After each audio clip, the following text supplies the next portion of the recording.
Insurance isn't one size fits all, and shopping for it shouldn't feel like squeezing into something that just doesn't fit. That's why drivers have enjoyed Progressive's Name Your Price tool for years. With the Name Your Price tool, you tell them what you want to pay, and they show you options that fit your budget.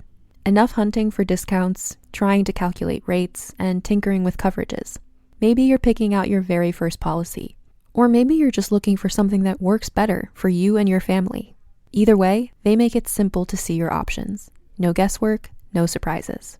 Ready to see how easy and fun shopping for car insurance can be? Visit Progressive.com and give the Name Your Price tool a try. Take the stress out of shopping and find coverage that fits your life, on your terms. Progressive Casualty Insurance Company and Affiliates. Price and coverage match limited by state law. Hello. Listen, right up top, if you want to hear more of those amazing singing sounds out of my dear friend Meatball, I would encourage you to get your ticks to the Creature Double Feature Presents Live Podcast Extravaganza with Very That and Sloppy Seconds. Remember, October 12th. It is a Tuesday. We are doing our live podcast show in Long Beach. It's a double feature, so you can see Very That at 7, Sloppy Seconds at 8:30. You can just get a Sloppy Seconds ticket. You can stay for both shows. It's going to be a good time, don't you think, Meatball?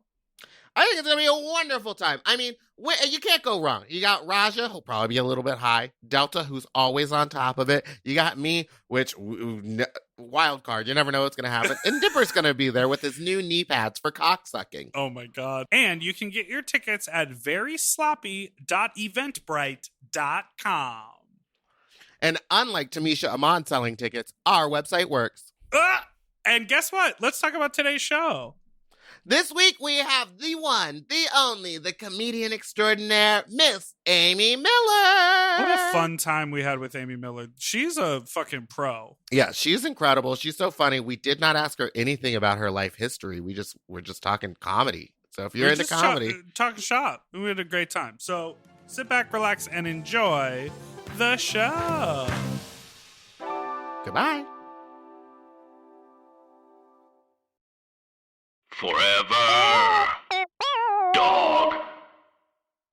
When your first choice is a big old bus, You turn around and boom, you end up with us. sloppy seconds. Oh, diva. Our number is 213-536. 9180. Our email is sloppysecondspot@gmail.com. Now on with the show. Hi, you soft, you stupid little fucks, you nestle fucks, you dirty little fucks, you stupid little fucks. Welcome to Sloppy Seconds with Big Dipper and Meatball. I'm Meatball, and that's Big Dipper. Hello. I'm so excited today. You know, I called you on the phone last night, and I was like, what should we prepare? And you said, you know what? Let's go fast and loose, because our guest today, she's got the gift of gab. She do. And I'm excited to talk to her. It's my good friend, comedian extraordinaire, Amy Miller. Yay! Amy.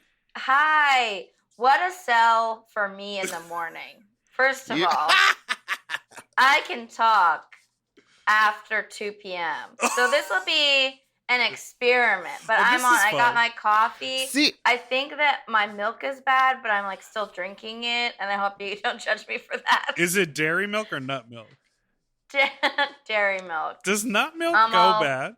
it does. I think it just takes longer. It's just always so delicious. Dairy milk. See, now I'm the opposite. As the day progresses, I get sleepier, and like by 2:00, count me out. Like, don't ever try to talk to me. Meatball and I were literally texting at 7 a.m. this morning. Like, back and forth about, like, work stuff. But I've only seen you at night, Meatball. And That's true, but I do take a nap. She's an nap And gal. I'm on tequila. Oh, yeah. True. No, I am not a morning lady. But I was like, I can do 11, right? I'm a fucking grown-up, y'all. Yeah, full-grown person. So I think 11 a.m. This is a win for everyone. You were saying that you just got back from a comedy festival. Yes. Where was it? What was happening? I was in Denver for the High Plains Comedy Festival. It's a real, comedy festivals in general are like a little wild. Well, I mean, like we're nerds. Like comedians are losers. So it's not like. That took like a big You're like, we're Like- wild and crazy nerds. But I'm just not like cool wild, but it's worse than ever because nobody saw each other for like a year and a half, and Oh, God. all the festivals were canceled, and so everyone's just like, it's like adult summer camp for I know. dorks. Was it just like a bunch of bits? Was everyone just working through their bits the whole time? Oh, Meatball, I can't. I don't talk to people like that. I can't. Can I ask a question? I'm not fucking around with someone who's on all the time. No. Do you I've seen a lot, I've never seen you live, but I've seen a lot of your stuff online. And, oftentimes the stuff that we see online, Comedy Central, whatever, you're at the height of your game because they're filming it, right? Mm-hmm. When I know this is a total, like, this is part of the process when there's like the little notebook and the people go, what else? What do I have here? Here's something. Let's see if this works. Do you like that? Do you like when people do that? Because I'm just like, see if it works in front of the mirror and then present it as a real joke. And that's how you see if it works. Don't lead with, let's see if this works. Okay, no, I do not like that. However, sometimes, but stand up is nearly impossible to practice in front of the mirror. You have to try it in front of people. So those first few times, like, of a new joke, maybe there's some stalling or whatever, but I, in general, try not to do that. I think it's a waste of everyone's goddamn time. Yes, I'm not trying to be unreasonable. I know you have to work it out, but put your best foot forward. Always. I saw someone the other night who was like, well, this bombed last night, but let's try here. I'm like, well, now we know this failed already. That I can get behind. Yeah, no, I prefer that. I like that. I also like when someone's willing to admit that they bombed and just continue having a good night. Yeah, but sometimes also that crowd is wrong, especially if it's the first or second time trying a joke. Yeah. So some levels of that I'm okay with. I've definitely used notes many times, but I make it look cool when I do it because they're on my iPhone. Ooh, you get that nice scroll going. She's technologically advanced. Yes. So I'm not. So my technique of just taking loose leaf paper and writing a bunch of stuff and just having it loose on stage, that's not good. But you make it work, Did I? The charm, the charisma, it's all there. Is it the paper where you rip it out of the notebook so it's got all the messy frills on the side too? No, it's like one of those like notepads, so it's just got a scrap across the top. But I should just lean in and make it even messier. Yo, like while I'm talking, pull the little perforated edge off. It's like brown paper. It's like takeout bags from Uber. Oh my god. Little pieces of cardboard. In high school, like before they perforated those notebooks, and then by the end of the semester, your shit was just like half ripped off and all curled up, and you're like, it was so hard to flip over, and then the one part of the wire starts to we all sound really old now. Starts to stick out the top. I literally have a notebook right here, and the wire is going. I just bent it back. It would stab you through your backpack. Are you a college rule or a wide rule type of person? Oh, I have developed into a wide rule, but I think I was college rule in college. Oh, okay. You said this is for me now that I'm here. My handwriting's got a lot more sloppy as I've aged, like bigger and sloppier, which I hate. Because when I go back to look at my jokes, maybe that's why I don't bring a notebook on stage, because I'm like, what the fuck that say? Wait, speaking of bombing, Meatball, you did a comedy show the other night, and you posted online. You said, I bombed, but what? What did you say? I said, did I bomb? Absolutely. Did I have fun? I don't remember. Amy, maybe we could talk this through. I talked about this on your podcast where I said comedians show up after the show has started. Yes. So I think I got really in my head because I'm the type of person that at a show, this was a show called Blonde Tips, Highlighted Tips, something tips at Precinct. I should learn the name. Just the tip. And I got there at 6:30 for a 7 o'clock show, and I was the only comedian there. Then 7 o'clock rolled around, and the producer was getting texts being like, hey, we're on our way from Highland Park. And the show was supposed to start at 7:30. She hadn't left yet. 8:40. Yeah, hard 80. Well, it was Danielle. Danielle was coming to do her makeup in the dressing room. Yeah, Danielle did her makeup in the dressing room, which I always loved, that she could show up and has 10 minutes to get ready, and she'll do it in so Remember quickly. when she did our live podcast, she cut her dress backstage and like turned it into a look moments before coming on stage. Yeah, and we were, but okay, so I have a nervous anxiety. And so when I got there and I saw the list of names, and I was like, oh, great, I know what position I'm in. I know how long everyone's going to be in front of me. I'm ready to do this, because with a drag show, everyone has to be there before the show starts. You can't just start it and expect the girl to get there. But with comedians, they just kind of like stroll in, do their shit, and then leave. So no one was there. And at 7:30, I was still the only person there. And so I started getting nervous, because he was like, you might just have to like go up and open it. And I was like, I don't want to do that. So then I just started drinking a lot, like a lot, good. like a lot. Like I had 2 shots, 2 doubles in 15 minutes. I was toasted. So then Atsuko finally gets there, and she's like, oh, well, Meatball, will you go on before me and like warm him up? And I was like, I can't. I have to go vomit. So I went and threw. Girl. So she goes up and does 18 minutes while I'm throwing up. And then I go out and have to do my set, and I'm a mess. I was just like a wreck, because for the past 30 minutes, I had been like psyching myself out. It was just not. And so I like got up there and just started screaming at people. I didn't even put my heels on. I walked out with my Uggs. It was just sloppy. I don't know if stand-up is your journey, you know? It's not... Sit down. More sit down. That's your journey.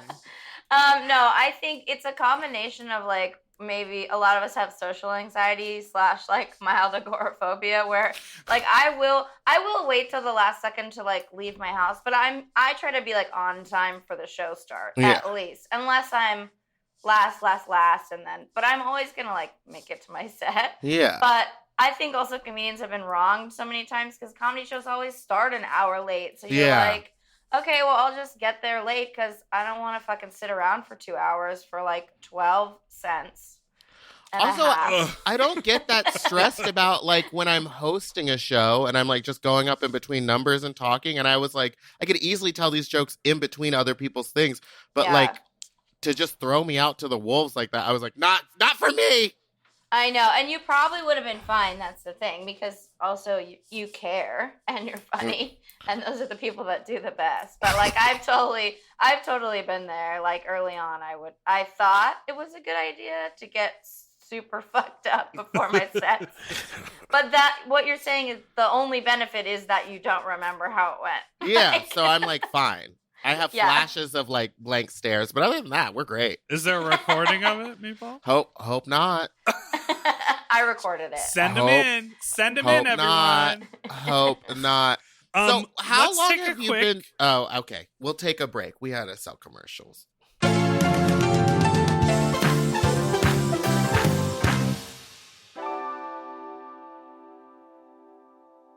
Do you want to improve your sleep? Well, listen up and get a Helix. Whether you sleep on your side, your back, your stomach, Helix makes premium mattresses that are designed to fit your specific sleep style. You know, now that it's spring, why not upgrade your sleep game and get a Helix mattress? And you know what? What? I can guarantee you that they have a mattress for you with over 20 different styles and models for you to sleep on. I love sleep. I can't get enough of it.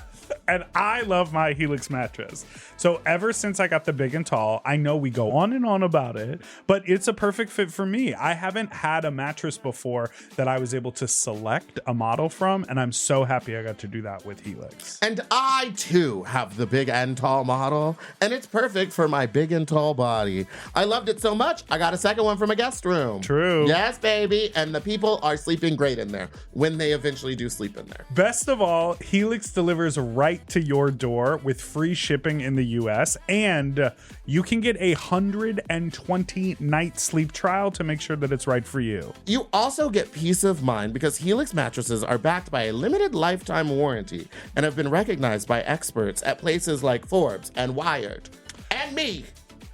I am a sleep expert too. Period. Go to helixsleep.com/sloppy to get up to 27% off site-wide during their Memorial Day sale. That's helixsleep.com/sloppy, and make sure you enter sloppy seconds after checkout so that they know that we sent you. helixsleep.com/sloppy. Get yourself a Helix. Okay, something about me. I love shopping. If you love shopping too, you have to check out Rakuten. And all you have to do is shop, shop, shop, shop, shop, shop, shop. And with Rakuten, you get cash back and rewards on almost everything you buy. Exactly. Shop. Homeware, daily essentials, jeans. We're talking eBay, CVS, and even Levi's. Ooh, so I can buy a vintage couch, tons of paper towels, and grab a new pair of jeans and still get cash back.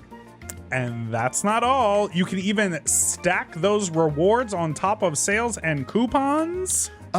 But Big Dipper, how does this magic work? Well, I'll tell you. Rakuten is paid by partner stores to send them shoppers, and then Rakuten passes on some of that money to you, the member. Rakuten is so real for that. Plus, Rakuten has 17 million members who are already saving. Don't you want to become one of them? Join for free at Rakuten.com or download the Rakuten app and start saving money now. That's Rakuten.com or download the Rakuten app today. We all have days when we want to eat well, but just don't have the time or the energy to plan, shop, and cook. That's exactly where Factor comes in. They deliver fully prepared meals designed by dietitians and crafted by chefs right to your door. With Factor, you can stay on track with your nutrition goals, whether that's high protein, balanced meals, or overall wellness, without any extra effort.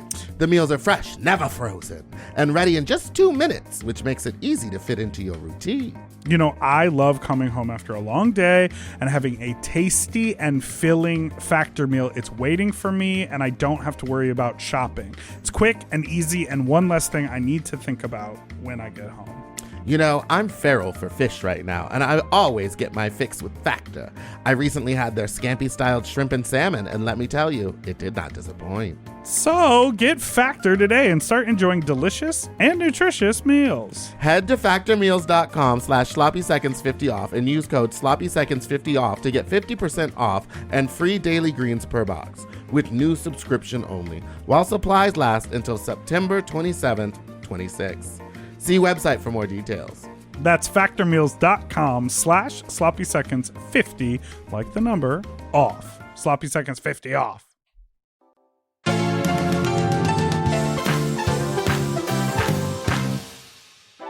And we're back. So how long have you been doing stand-up comedy for? Oh, I just had my 11th anniversary. Wow. So when you subtract a pandemic and a chunk of time that I quit early on because comedians are horrible, 11 years, but technically 8.5. You know what I mean? You know what I'm saying? Wait, what made you quit? What did make you quit? Oh, I started in the Bay, and I just, I don't know, there's like a weird, comedy is very like high school-y, and I don't know, people were just being kind of shitty to me, and I can't even believe, like, at that age, I allowed myself to get bullied. Like, now it's, like, very funny. Like, who bullies a bully, you know? Yeah. But sometimes when a new woman, like, starts on this very insular scene, women especially, like, it's just, like, shitty. Like, I don't know, I just kept hearing, like, weird rumors about myself. Like, it was straight up, like, high school. Like, oh, my God. about Oh, people no. I fucked, and I was, like, a slut. And I was like, I mean, yes, but also, I'm funny. Can you just let me work? So I quit for, like, maybe, like, 10 months or something early on, and then, I don't know, I couldn't stay away. Or someone, like, asked me to do a show, and I was like, okay, I guess I'm back in. It was just drama. It was, like, creepy drama. It's so interesting. That kind of behavior, I feel like, it's so easy to set your intention not to participate in that, to just like be like welcoming to whoever shows up, and like it doesn't matter, like it's all, like you said, it's all such bullshit. There's no need to like bully someone who's also trying to do something, but that behavior is so ingrained in us. Like the amount of like side-eye catty comments Meatball and I will make when like someone new is throwing a party, and I'm like, there's no point, like I don't actually feel that way. You know what I mean? Yeah, it's just like kind of funny. No, but I feel like I don't you feel like we're all just, it comes so easy to just be rude, and then you're like, you kind of have to stop yourself and be like, no, I don't actually feel that way. Yeah. Or it's like, or then I go to the party and I'm like, I had a good time. Yeah, you're like, this is great, and they're really nice. What am I doing? What's wrong with me? It depends. I don't know. I mean, Amy's like, y'all are horrible people. Yeah, she's like, fuck y'all. You know what's really funny is I'm like close friends with most of those people that were shitty to me in the beginning. Oh. And even like there were like women comics in the Bay that now are like very well known comedians. Name names. No. Well, you name names. Who's throwing these shitty parties? Me. No, but they turn out not to be shitty. They turn out to be great. And so we've like moved past it. But yeah, I think there is this weird, just ingrained competition, and like, oh, if this new person comes in, then they're taking my spot maybe. And it's just like, it's just diva shit, and it's unnecessary. Totally. You know? I try to welcome any like young woman that I meet in comedy, because it's so awful to do that I'm just like, if you need any help, I'm like, oh, it's this old grizzled veteran. I'm like, listen up, little lady. I've been here. You come to years. me. I'll kill anyone who talks to you. That's amazing. I have kind of a question about like, what are the like stepping stones to being a bigger comedian? I know that you were on Last Comic Standing. I know that you had an epic little moment that we don't talk about. And then I know that you have a 30-minute Comedy Central thing coming out. But like, how do you gauge like where you stand in the comedy scene when you have like all these other opportunities coming up? Well, now it's all over the place, and it's the exact same in drag, I'm sure, because it's like, oh, this person amassed like an insane Instagram following, but is like a newer comedian, so people know who they are, you know. Or there's like people who've done a ton of shit on YouTube, or someone got a sitcom role, or was like in a competition show. And it's kind of a combination of things. I'm not a famous comedian, obviously, but I think I'm well known enough that like people kind of know my name as like a person in comedy. A lot of that for me is like, honestly, podcasts. So embarrassing. But because I've done enough of like the bigger podcasts, that's another thing. Some people are like pretty new, and then like, God forbid, I mean, are we allowed to say his name on here? Joe Rogan will have them on, right? You know, oh yeah. And then all of a sudden they've gone from like opener to headliner because that audience is so huge. So it just really depends. There is like no standard way, because even I have friends that I'm like, you've been, you know, my friend Johnny Pemberton that I just toured with, who's awesome. I mean, we sold out most of our shows, but they weren't selling out immediately. You know what I mean? And I'm like, what do you have to fucking do? He's been in like 70 movies and was on an NBC show. Like, it's just so, and so people know who he is, but it's not, again, we're not like filling a theater or whatever. So it's just very unpredictable. It's wild. It's also so interesting how that model, the moment it feels like, okay, this is what I do, it immediately changes. Because, you know, like even thinking about music, like talking to people who got their start, or hearing stories from people who got their start in like the 90s or early 2000s, it's like there was no self-producing anything. You like made a demo and you shopped it around and you had to wait. And that whole idea that we can now make our own you know, avenues with the internet, that feels like this is how it's done now. But it's like now it's like even with TikTok and all that stuff, it's just constantly changing. Yeah, and those, you know, those in the 80s, the labels would bring cocaine to the radio station And now I bring cocaine to comedy bookers, and then that's how. Oh! That's a lie. I bring It's the a cocaine. lie. Yeah, Meatball is the hookup. No, I will be like touring and do a show with someone that I'm like. This has literally just happened in SF. That Cobb's Comedy Club was like, "Can you open for this guy?" And I'm like, "I've never fucking heard of this comedian." And on stage, I can see he's like a very green stand-up. He's like doing kind of open micer shit, Right. but he has a million billion YouTube fans, and so Mhm. he's headlining this club, and it's just like, you know, I'll probably, if he keeps doing stand-up, I'll keep running into it. But a lot of those people like eventually stop because, you know, the percentage of people that like at our core are like stand-up comics is much Mhm. smaller than the number of people that are touring doing comedy. Right. Yeah. Which is fine. You know, I'm not being shady, but But even our friend Nicole talks openly about.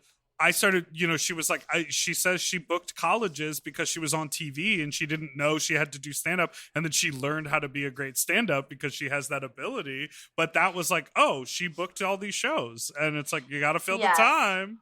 okay, but Nicole is sick. Let's talk Yeah, about of it course. She's so because good. There's nothing she can't do, and it's very annoying. I know, but no, I mean, she's sick in her head because she is a perfect example of what I'm talking about. Like, there is no reason for Nicole to continue to do stand-up right now. Right. But she is so naturally funny, and she does love being on stage.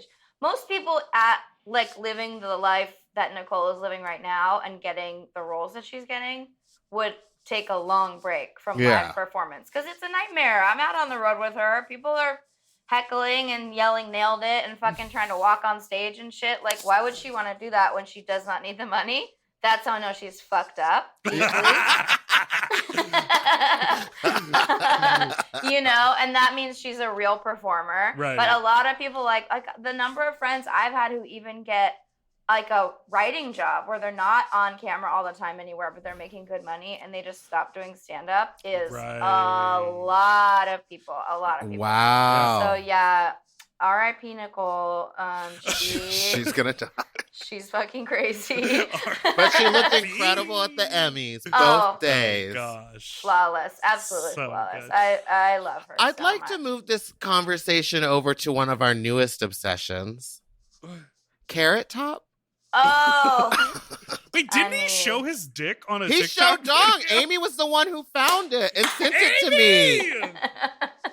I give all credit for this starting with my ex-boyfriend, like first being like, you have to follow Carrot Top on Instagram. And then I told Michael and he got obsessed. Yeah. And then, yes, of course, early into our Carrot Top journey, praise God, he just dropped dong out of his running shorts. It was up for maybe like 36 hours. Yeah, it was up for over a day. And curse anyone who flagged it. Like, yeah, how dare. these And fucking I think he knew what he was Christians. doing. It poked out in a way that it's like hard to miss. He kind of lifted it, didn't he? Like he lifted the shorts up? No, I they're think just he like very short. they're and very stuff. short. Well, because golly. I believe, and Amy, you don't have to say anything. I believe Carrot Top may be trying to slowly give it signals that he's coming out. Oh, slowly. Yeah. No, he is cruising. He's cruising. He's also only wearing rainbows, and in a most recent post, he's wearing a rainbow Andrew Christian hat.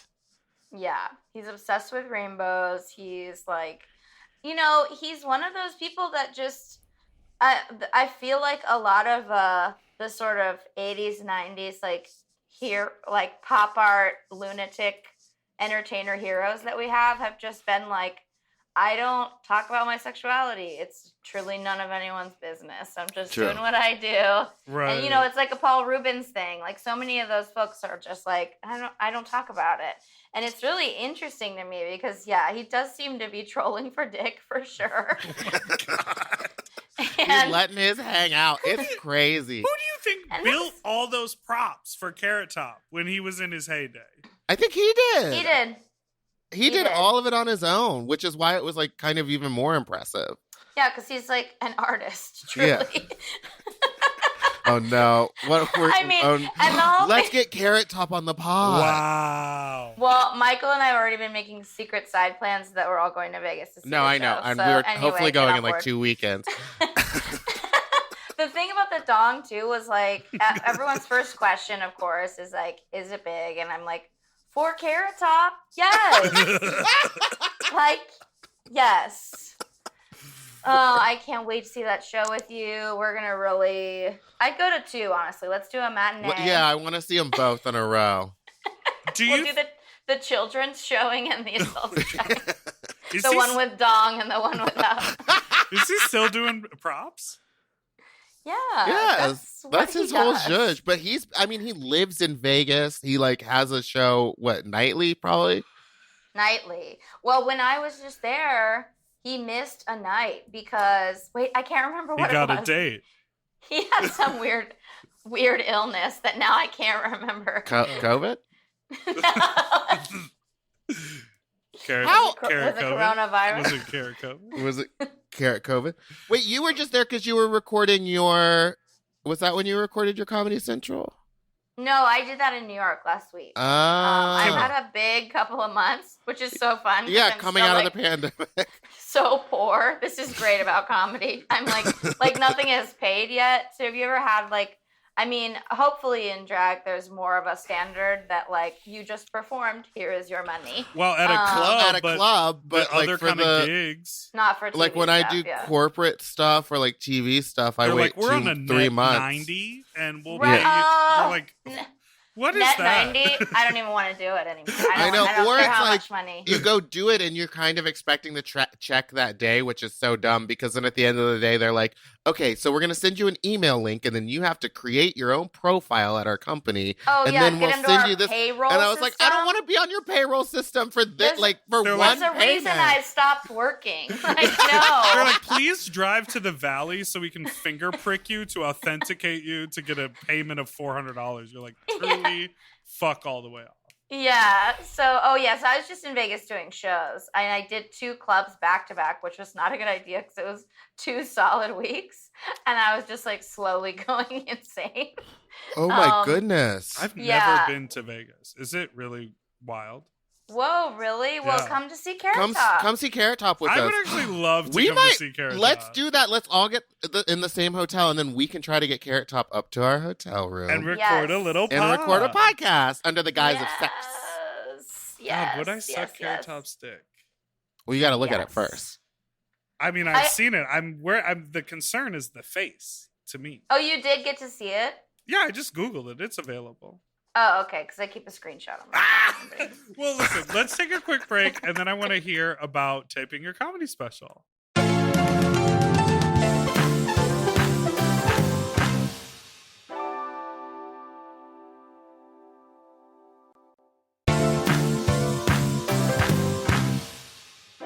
And we're back.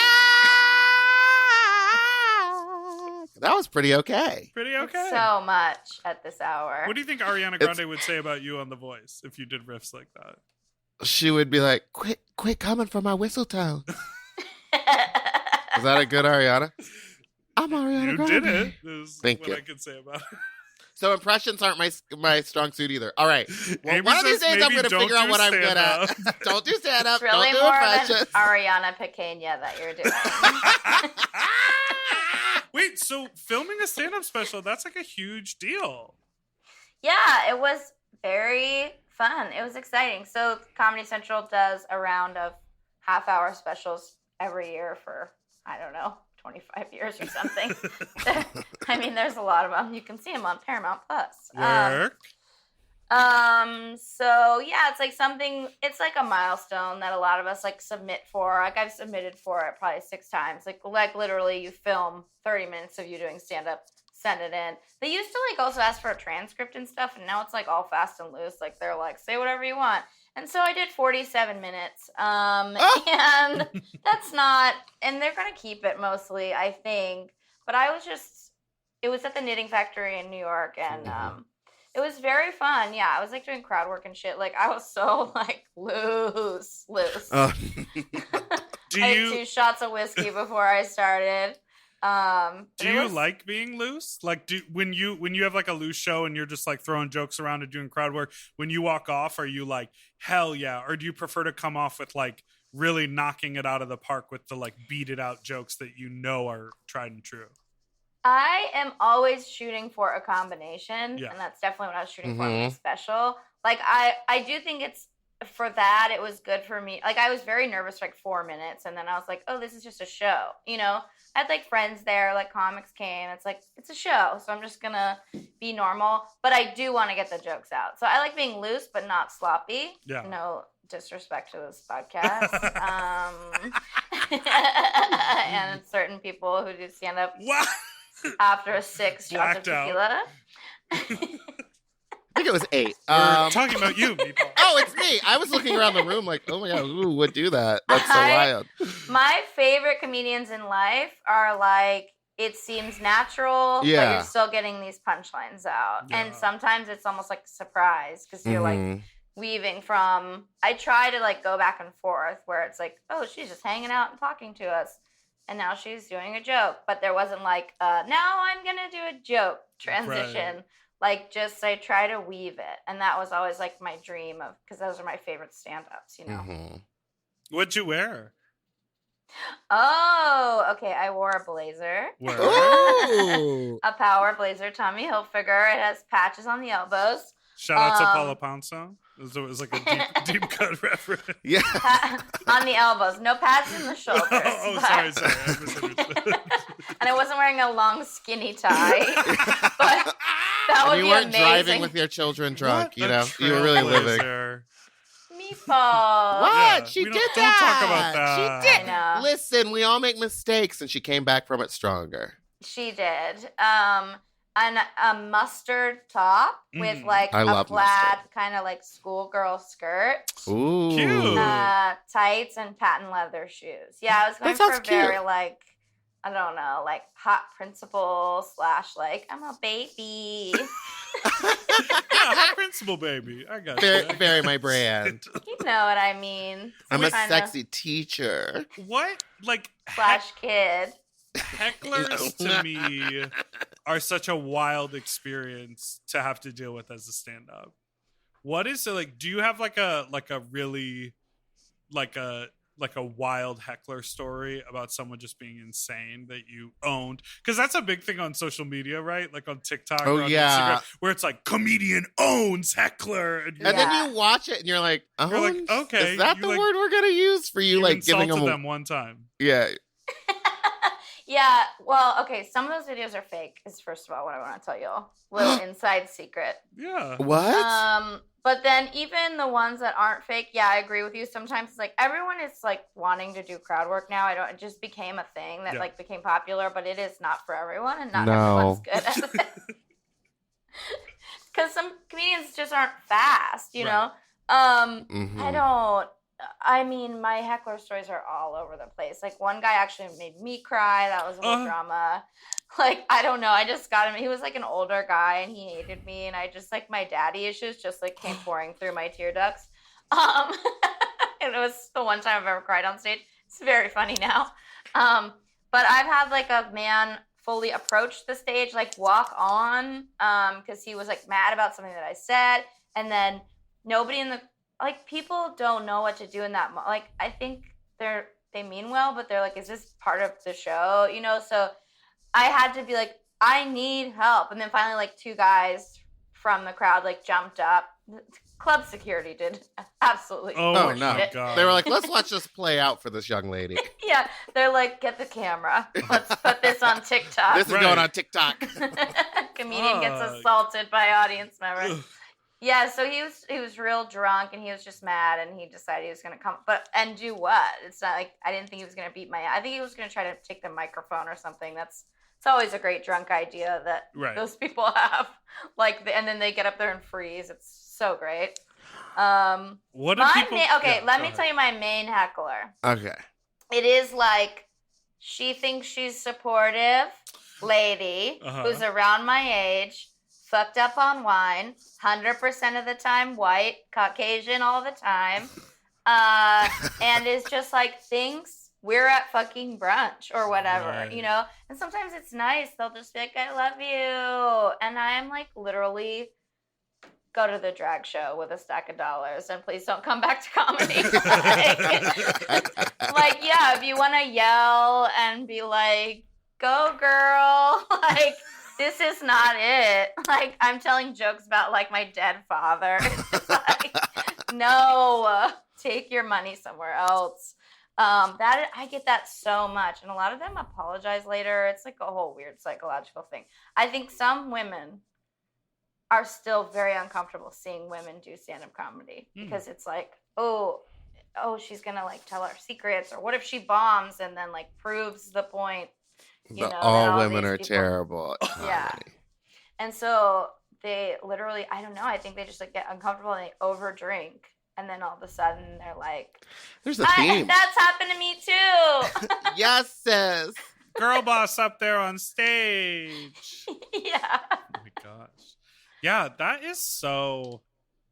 I'm like, even when people are like, who here has, you know, and they like want people to shout out, or they're like, yeah. you know, say, I'm like Don't always answer. dead silent in an audience, like to the point where I forget to laugh even if I'm enjoying, because I'm like, never want to overstep. I'm just thinking. Or I go the opposite way, and someone says a joke that's like mildly funny, and I'll like giggle, but then I'll be like, "Oh, no one else is laughing. Let me help." And I'll go too far. And one time, some comedian pointed at me and was like, "Okay, you're having too much fun. Like, it's not that fun. You could tone it down."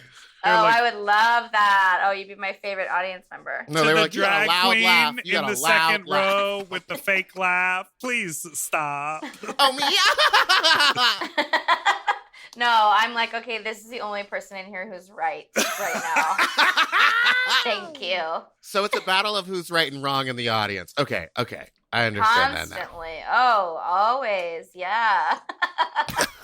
I posted about this, but it was something that, like, R.I.P. to Norm Macdonald, the great, but he would always just be like, audiences can be wrong, and yes, it can be every single person in the room. I'm like, okay, good to know. I mean, you need a certain blind confidence to get on any stage, so having Absolutely. that fact in your back pocket, I think, is really helpful.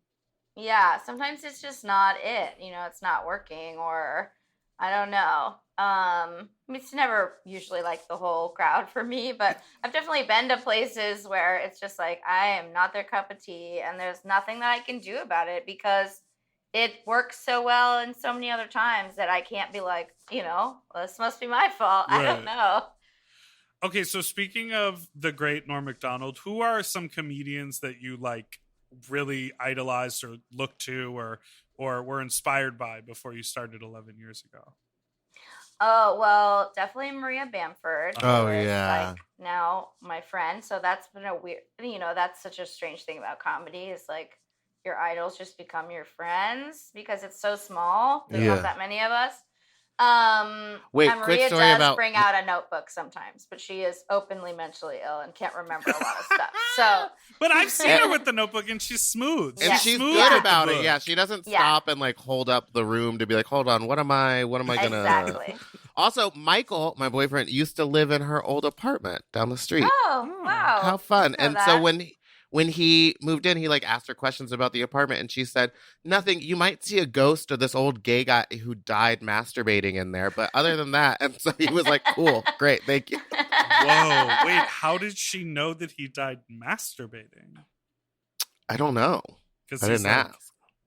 It was like an He just email. never There stopped. was no extra questions. He never came. He had unfinished business. Right. Oh. And so when you see him, he's just constantly He's just sitting in jerking the off. just beating it off. And Michael was just never wearing clothes. Yeah. And get it, ghost. Yeah, you want this hole? Wow. I love Maria. I love fucking Cat Williams. Maybe like one of the most entertaining people I've ever seen. Oh my god. Norm, of course. I don't know. Like, I mean, a lot of my like, I wasn't at the time that I started like a comedy nerd. I had Mhm. seen Maria before at the Punchline, but like I feel like most of my references are not like I just did a show with Marsha Warfield and I like lost my mind because that's like I like watch so much like 80s and 90s comedy at stand up that was like an iconic person to like meet. And she's still so fucking funny. Also, did you all know that she just came out? She came out in her 60s. Oh, Wow. that's amazing. I'm like, Marsha Warfield wasn't openly a lesbian on Night Court. This is a crazy world. Yeah, you're like, did you see your haircut? Oh my gosh. That is Wait. so cool. So what made you, like, what was your first stand-up show? Like, what made you start comedy? Oh, well, I kind of just did it on a dare. Like, my friend Becky Wolf was going to this open mic, and she was like, you should come. It was just the Brainwash Cafe. It's literally a laundromat on Folsom Street in SF. Ooh. And, oh, y'all are familiar with Folsom Street. Yeah, I'll see everyone at Folsom Street Fair this weekend in San Francisco. Oh, I guess this comes out after that. Yeah, so in my first set, someone pissed in my mouth. It was really exciting. Ooh! No, Coming for Dipper's gig. I just went to this open mic and I thought it was just like a crazy thing I was doing because I wanted to do something scary. And then I just kept going back. It was really weird. Nobody expected it, least of all me. So yeah, I started in the Bay and then I just started running my own shows in the East Bay. And like, I don't know, it just took on this momentum because I made friends and I was getting laughs, from the beginning. And I was so nervous every time for like years. It was like exhilarating in that way. Like I was like, oh, I'm doing something that's hard. Yes. And uncomfortable. Yeah, it's really fucking hard. Damn. It is hard. And it's so uncomfortable. It's the worst, truly. It really Truly the is. worst. Because there's like, I don't know. For me, there's that split second when you first walk on stage that there's no reaction from the audience. And you have to start talking. Whereas like when I'm in drag, there's an immediate reaction from the audience because I'm stepping out and like beginning a lip sync and there's a look and there's all this involved. But like in stand up, they're like, all right, tell me a joke, lady man. Come on, boy, woman. Come Tell your on, little he, she, stories. get up there and tell me a giggle. When I first started performing music live, like my music obviously has like little bits of humor in it. But when I first started performing live, I would get on and I would grab the mic and I would start talking a little bit. I'd be like, hello, I'm going to do some sex songs about gay stuff. And are you ready to dance a little? Like, and a friend of mine was like, just start. Like, don't talk. Don't talk before. This song Just is give called them the sh- Masturbating Ghosts. Right, exactly. They were like, don't do that part.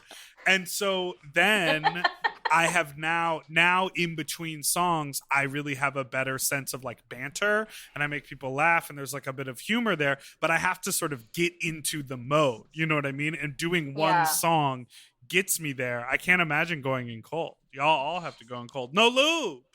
No lube, baby. Yeah, because like it's interesting, like comedy is so hot right now. Like people are like, oh, it's cool to go see stand-up comedy, which thank you, God bless. I love to work. Keep doing it. We love to work. But it's still something that freaks a lot of people out. So you're right, Meatball. It's like the main expression when you first come out is suspicion. It's Yeah.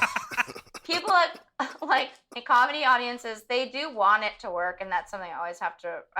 Someone told me very early on, like, have empathy for the crowd. They're on your side. We all want to have a good time. Nobody wants to. They're see on a your a side. mess because it makes it uncomfortable. Because public speaking is still like everyone's number one fear. So we're doing something in front of a crowd that's like, oh, you're doing literally something I would kill myself if I had to do right now. Right. So it's just, like the confidence like goes a long way where you're just like, don't worry, I've done this before. We're all going to be fine. I'm going to shepherd you through it. But it's it's just a weird thing to do. And so I think now people are coming because like it's cool and they still aren't comfortable with it. And it's just, it's such a weird thing. And now I like to think about those early days at the Brainwash because I know for a 3-minute set, I felt like I was going to shit all my clothes and it felt like an eternity. And now I'm like around the country doing an hour 10, whatever, just fucking, sometimes I'll leave my body in the middle of the set and look down and be like, what am I doing? Why are these people listening to me for this long? Oh, no. Not in a panic, No. like Like, in a how fucking weird is this job? Yeah. That you just like, I'm talking for an hour? That seems excessive. Like, what is wrong with these people that paid to see it? Like, you're sick. I also think that like fear of that like crazy, like you're talking about fear of public speaking and that criticism. It reminds me of all those like memes that were circulating last week with the Met Gala of like a troll human in a garbage filled room laying in a dark, like the lights are off, just like the glowing phone, and they look awful. And the image says like, oh, they look horrible in that dress. Like, Yeah. it's clean your room. It's so easy to critique with like out the experience. And so all of those people being like, God, that person wasn't funny. It's like, you could not string two words together Yeah. with the stage Also, lights on you. I do think, audiences have kind of been burned a lot too by the weird way this industry works, because people True. buy tickets to go see an actor, a TikToker, a fucking someone from Saturday Night Live that was on 25 years ago that they like because they're like, oh, this is a name that I know. And then they can't fucking do stand-up. And it is such an uncomfortable experience that people are just like, well, if I don't know you at all, then I'm even more suspicious. And it's like, bitch, I know how to do this. I do it every night. Yeah.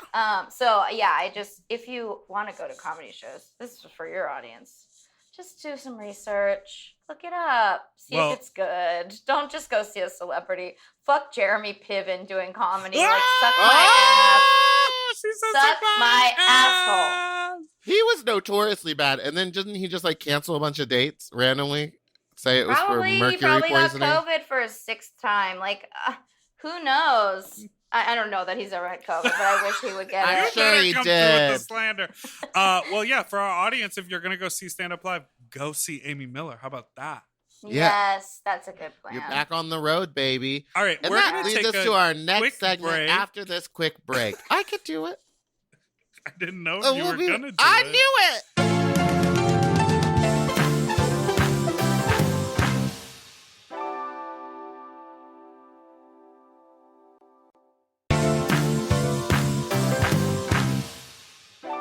Okay, we're back. Leave that in. Well, it's we're back. time- No, we're back. I'll run this. And now it's time for our next segment, which is Fuck Talk! A segment where we ask our guests an uncomfortable question of, do they have a funny or weird or uncomfortable sex story that they'd like to tell us? Oh, no. You be fucking And on I the know road? you've been touring a lot and you're recently single. So, Yes. you been doing any it's nasty shit? an interesting journey for me. So almost 7 out of the roughly 10 years I've been doing stand-up, I've been in a relationship, monogamy. And now I'm not, and it's interesting. 7 Like, I'm years. So long. for sure horny, for sure, but also like don't want to fuck comedians. Okay, what about fans? What And about they're fans? just there. They're just there. Fans, yeah, I guess so. Not like a super duper fan. Oh, well, I'll tell you about a close call. Okay. When I was in Seattle with Nicole last, I almost made another version of a terrible choice and fucked someone who worked at the comedy club. And Whoa. okay, this is the story. And I was like fresh out, and I was like, okay, this guy's cute, but he was kind of a super fan. He's like, I listened to every episode of your podcast, whatever. If he hears this, fuck him. Well, We you could didn't. bleep this. So city. we were just kind of flirting, but I was like, I feel like this is a bad idea. So I was kind of like taking it slow, and then he was too. And then the one night that we were for sure gonna hook up, oh, it's so disgraceful. Me and Nicole on the road, like it's like impossible for us to fuck, and that is a crime. Okay, let's just say that. Yeah, First y'all of should all, be doing orgies in the hotel room every night. Thank you. Thank you. I mean, we're whores and we are great at it. And, you know, she'll even set shit up and then, like, guys just, like, ghost. And I'm like, why? Okay, fuck you. But so I was kind of, like, taking it slow. But then we started, like he's, like, sent me a couple dick pics. And Oh. they were all taken outside. Let's just note that. Like Outside. outdoorsy? Like Like outdoors. Like in Why? the Seattle night. Okay, well, let me tell you. So then we made plans for like Saturday night, and it was just like, yeah, let's do it. Come to my hotel, whatever. And he, around like 2 a.m., after closing the club, he was just like, oh, I got some dad shit to deal with because he has kids. And I'm like, at 2 a.m., what are your children fucking up to? Okay. So it never happened. We never ended up fucking. It was just like kind of sexting. And then he sent me the pics and stuff. And then I flew directly from Seattle to New York. And New York time, like 7 a.m., which means 4 a.m. Washington. I got a phone call from a random number. It was his wife. Hello. And she was like, who the fuck is this? And I was like, who the fuck is this? She called my phone.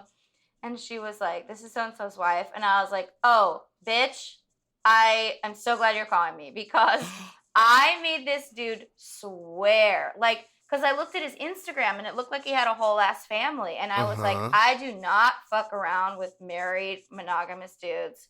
It's just not something not worth upsetting another woman's life for your nasty dick. For your nasty outside dick.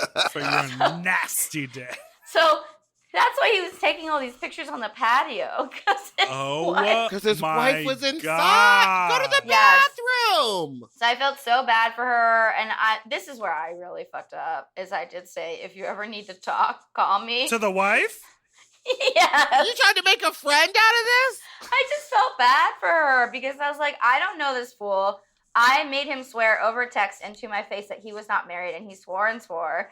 And I don't give a shit about him. Like, I'm sure I'll see him again when I work that club, but like, fuck him, because why swear? Do you know what I mean? Yeah. It's like, the number of hoes that are willing to do it anyway if you're fully married is a lot. So just like, be honest. Like, yeah, and find one of those hoes. Yeah, it's not me. So I was like, I'm sorry this is happening. And she's like, I feel like it kind of happens all the time. And I'm like, Probably, yeah.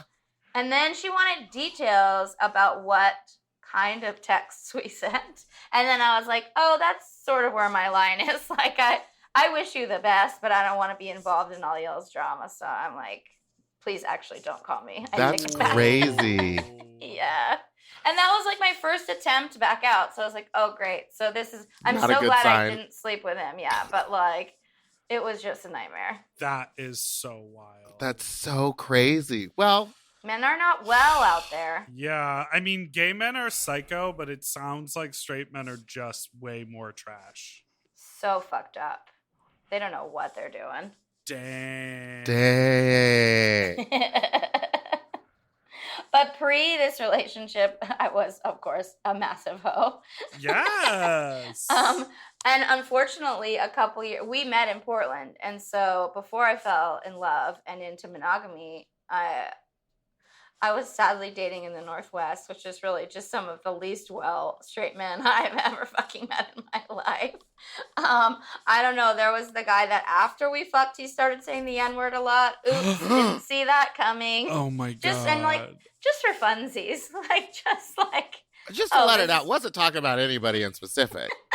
Just needed to get that word out. You know, sometimes you hold on to it too long. You got to let it slip. I did know he was probably weird and insane in some ways. I didn't know necessarily racist, but his drink, vodka water. No, that's just called vodka. That's vodka. That's vodka. That's watered down vodka. That's vodka what with Tony, melted ice That's what in Tony it? Soto drinks. And Vodka then, water? oh, sorry, Tony. And then he only wanted me to suck his dick when he was standing on top of the bed. What? With like his hand on the ceiling. What a move, right? Like the drama of that. Well, let me ask you, were you, did the size work out where you were able to stand? On the bed? Or did you on have the to floor. bend a little Oh, you're saying when she's standing on the floor and he was... Oh, I see. No, I was kneeling down on the bed. Oh, okay. Yeah. Because to me... And then he just like had both hands on the ceiling. Like, what is that? Was he looking in a mirror at the time? I don't know. He was like, just I'm going to touch I'm this. gonna Dream- do it. dreaming I'm of- huge. I'm so big. I do enjoy a scenario where I can suck dick and be fully standing in my body. Oh, yeah. And I love to provide that. And I will say, better kneeling on the soft bed than on the hardwood floor, which I've done many, many Sure. times. Yeah. And then now I'm just like 40, and so like you get back up and that knee starts to crackle. And you're like, oh, honey. Girl. I don't know. I didn't know I was going to be sucking dick this many years of my life. I recently purchased dick sucking knee pads. Oh, wait. Are they marketed as knee pads for dick sucking, or are they just knee pads and you've repurposed them? Did you get them at the bicycle store? Nope, they're marketed for dick sucking. Now, what makes these knee pads? Go get them. What makes these knee pads any different? I need to see what makes them a different knee pad. I'll show you exactly what I purchased. Give me 1 second. Talk amongst Please. yourself. I will. I think we've also, Meatball, like done that move where you grab the pillow from the bed and just toss it on the floor. And then put it on the floor. But then, some people's pillows are gross, or not gross, but like really thin. Like people don't get new pillows or wash them after a while. And then you're just on the floor again. Yeah, then it's just like, oh, my knees have gone through. Now I'm on the floor. That just reminded me, should I wait for Dipper?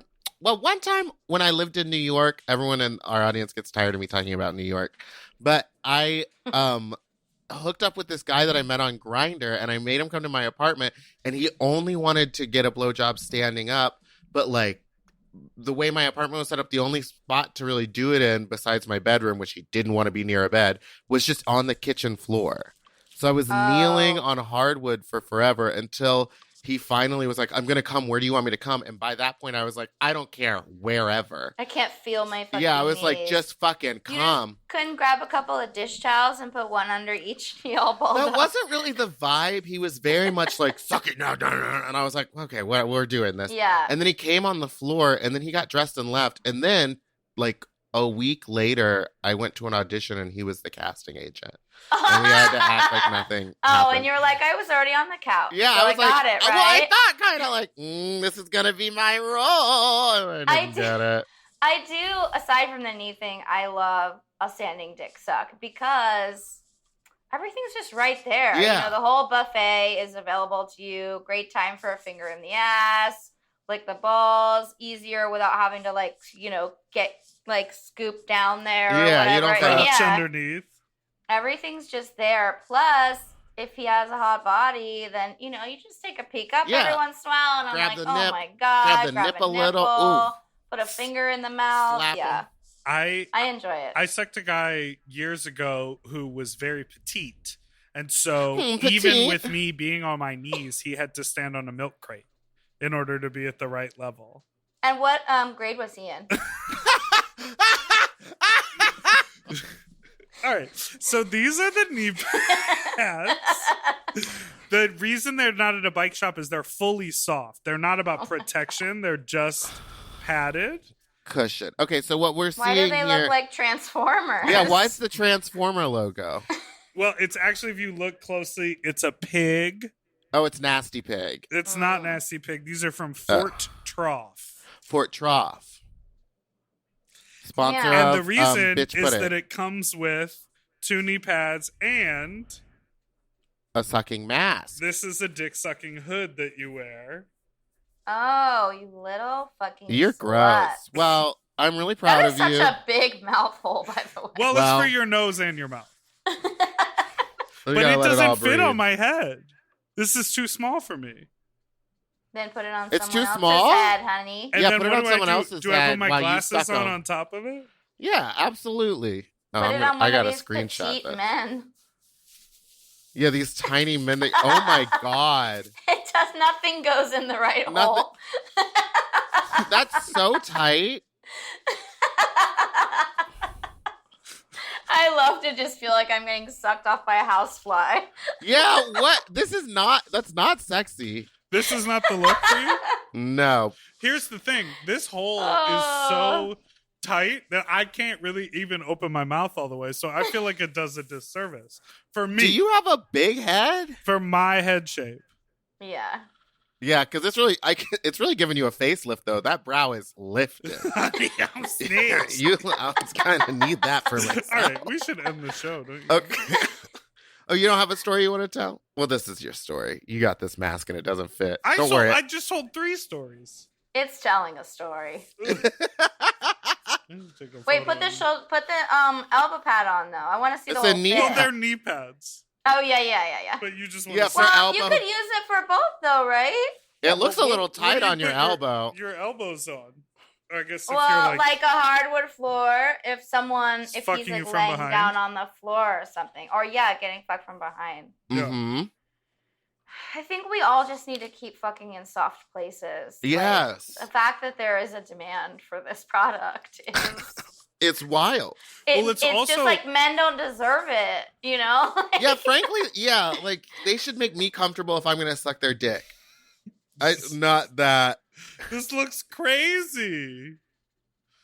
You could go cruising in that, and no one would know who you were. Girl. You gotta take the glasses off. Yeah, I mean the whole thing. I'm like, what do I do with these? But what I will say is, I can't take you seriously. it is Like interesting. You know, like this.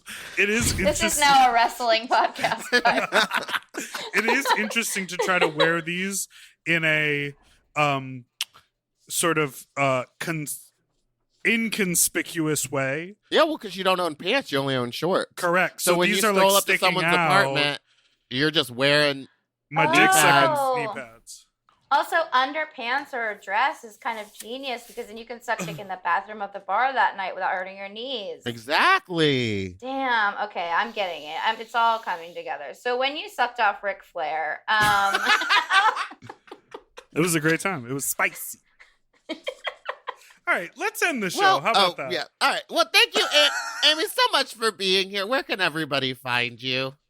find me at amymillercomedy.com for all my tour dates. Amy Miller Comedy on Instagram. Amy Miller on Twitter. I'm out there. I have videos up. You can see them. You can find me. And your And you have, comedy special will be out in next year, 2022? I think probably this winter. Amazing. But don't quote me, but I think it's going to come out pretty fast. I love that. So exciting. Can't wait to see it. Thanks. Thank you all so much for listening to Sloppy Seconds. You can follow us on Instagram at sloppypod. You can email us at sloppysecondspod@gmail.com or call us with your fuck talk story to 213-526-9180. Make sure to follow us at Big Dipper Jelly and Spicy's Meatball on Instagram, Fat Drag Meatball on Twitter, and don't forget to like and subscribe so you don't ever miss an episode, which come out every Tuesday and Friday. Goodbye. Bye. We did it. Bye. And don't forget to buy tickets to our live show that's going to be on October 12th Yes. at 8:30 p.m. Or if you want to do a double feature, 7 o'clock and 8:30 at Executive Suite in Long Beach. Great job. Goodbye. Doodle-doo-doo, forever dog. To listen to Sloppy Seconds ad-free and one day early, sign up for Forever Dog Plus at foreverdogpodcast.com/plus. Sloppy Seconds is produced by Forever Dog and Moguls of Media, a.k.a. Mom. Hosted by Big Dipper and Meatball. Music, editing, and sound design by William Pitt. Executive produced by Willem Belli, Alaska Thunderfuck, Joe Cilio, Brett Boehm, and Alex Ramsey. Our artwork was drawn by Christian Cimarroni. And our theme song was written by Mike Malarkey.